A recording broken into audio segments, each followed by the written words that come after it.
Todd Archer covers all things Cowboys. He joins us now.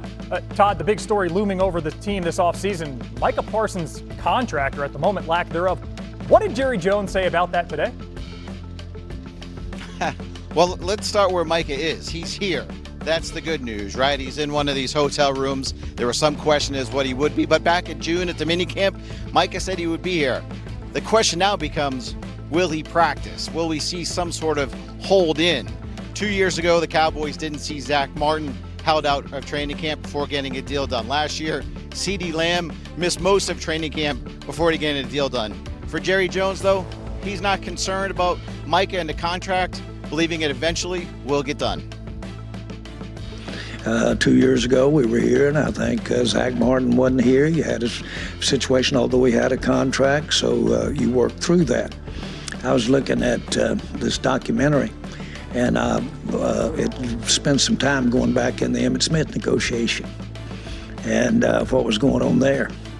There's nothing new about what we're talking about here today relative to contracts. That's been going on a long time. Now, if you say, well, if you don't get him in, are you going to lose the first 2 games and then go on to win the Super Bowl? Well, we'll take that. Just because we sign him doesn't mean we're going to have him. He was hurt 6 games last year. Seriously. We've signed, I remember signing a player for the highest paid at the position in the league, and he got knocked out 2/3 of the year. He get hit by a car. Seriously. And so there's a lot to look at over a lot of years that could make a big difference. Have you ever heard of any clubs committing to players and then they didn't pan out after they committed to them? We have. Well, we all know it's been 29 years since the Cowboys won a Super Bowl. They have the longest NFC Championship game drought, and if they break both of those codes this year, it'll be with a rookie head coach in Brian Schottenheimer. Yes, he's a rookie head coach, but he has experience, 25 years as an assistant, and he grew up under his dad, Marty. 200 wins in the NFL, but no Super Bowl. Brian said if the Cowboys do get a Super Bowl this year, he's going to give his dad a ring. Well, Parsons, the headliner, we'll get to that sound in a second, Todd. It leads the NFL in pressure rate since his debut in 2021, 4 full seasons in the league. I'm running empty here in studio, but Mina Kimes, Andrew Hawkins, Field Yates, they signed up for 60, and I had a great vantage point of these guys reacting to that Jerry Jones sound we just heard. Field, what do you make of how the Cowboys have handled Parsons' contract extension and what Jones said today? Yeah, first of all, Phil, if Jerry ever decided to retire from being the owner of the Cowboys or GM of the Cowboys, I feel like he'd be a great analyst on television because the man is a walking soundbite machine. You know, Jerry Jones, I do believe, and I know Todd has talked about this and reported on it, that there was nearly a deal in place between the Cowboys and Micah Parsons much earlier this offseason. What I will say, though, from Micah Parsons' vantage point is that Jerry referenced at least one of those prior hold-ins, holdouts, whatever you want to refer to them as. The Cowboys have been doing this dance over the past handful of seasons pretty frequently. Dak Prescott, his contract negotiations, CeeDee Lamb, Zach Martin, even going back to Ezekiel Elliott. I think what those negotiations may embolden Micah Parsons to do is play a little bit on his terms and understand that sometimes being patient and letting other players that play the same position, like Max Crosby and Myles Garrett and TJ Watt getting new deals, could end up working to his advantage, because it would not surprise any of us if Micah Parsons eventually surpasses Hawk, the recent deal that TJ Watt just signed. I think you're spot on, Phil, and I get that Jerry Jones is used to this process. He's okay with waiting to the very last minute and paying whatever tax comes along with that. But the reality is, it's a distraction, and it has an ability to derail your season too early. Like, yeah, in a perfect world, you miss 2 games and then go win the Super Bowl. But we know that's not how this works. Every week is super important. And the Zach Martin situation, the CeeDee Lamb situation, even for Micah Parsons, you're better off getting him in the building and practicing, because you need him to be the best defensive player in the league if your goals are legitimate. Hawk, you mentioned that tax. If you just look at the per annum added cost of Dak Prescott and CeeDee Lamb last go-around, that might have been the difference between getting, I don't know, a Derrick Henry in the house in Dallas. Mina, the defense, where Parsons is the germane topic here, not great last season. 28th total defense, 31st scoring defense. Do you expect improvement for that side of the ball this year?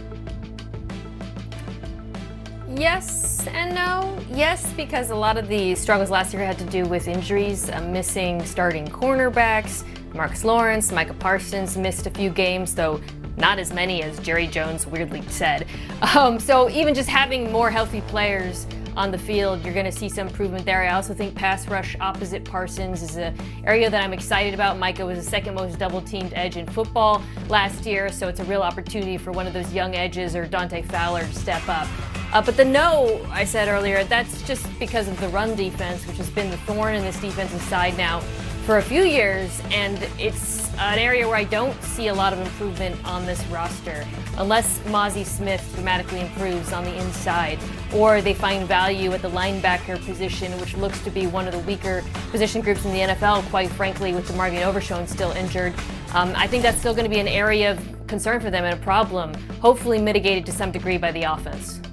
And going back to a point that Hawk made and one that Jerry Jones had said, this is not new for the Cowboys. If you look at Dak Prescott, CeeDee Lamb, Zach Martin, all three signed their deals in August or September.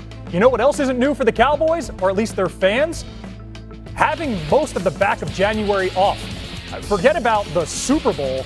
Dallas hasn't played in an NFC title game, 1995, the year DVDs were first available to the public?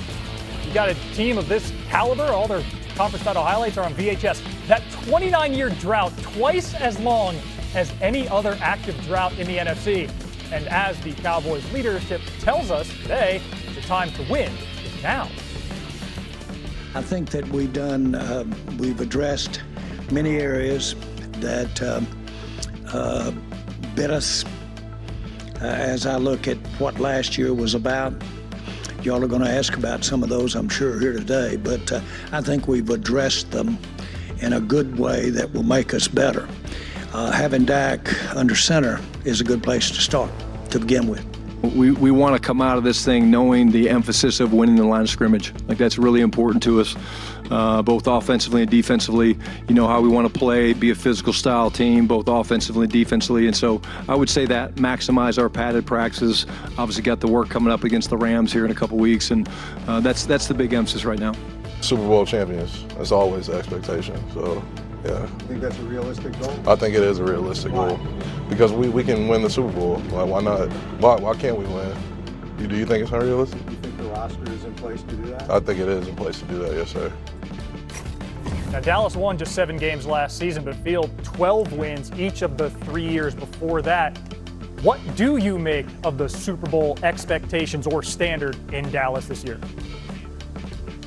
Well, Phil, first of all, it's July 21st. Every team better believe very confidently in its own outlook for this upcoming season. There's a reason why these players have made it to where they are. It's not just physical gifts. It's often the mentality that is required to become a professional athlete. I don't personally view the Cowboys in the top tier of the NFC, and the most dramatic difference from where they were during those 3 straight seasons with at least 12 wins is that this division now is a whole lot top heavier. Of course, the Eagles are the favorites to win the Super Bowl this season as the reigning champions, and the Jayden Daniel-led Washington Commanders have totally changed the complexion of not just this division, but really this entire conference in the NFC. If we see 2 teams from this division once again playing into the playoffs next season, none of us will be surprised. I think Dallas is going to be a good team. I don't think they're in that elite stack of teams in the NFC right now. Hawk, this is a team that did help its offense in the offseason, specifically trading for George Pickens. What does that do for Dak in the passing game? Look, I would be surprised if they won the Super Bowl, but I would also be equally surprised if this offense doesn't look much better when everyone's healthy because George Pickens is there. I think it right-sizes it now. They have to be stout up front. That's been an issue. But whenever you have 2 receivers with #1 capabilities, specifically the ability to get down the field, every defense has to respect it. Every defense has to play it straight up. And what that does is it opens up the run game. Not to mention you have Ferguson over the middle, one of the better pass-catching tight ends in the National Football League. So the expectation is, with those weapons and with that ability to force defenses to play them honest and not play to CeeDee Lamb, Dak Prescott should be their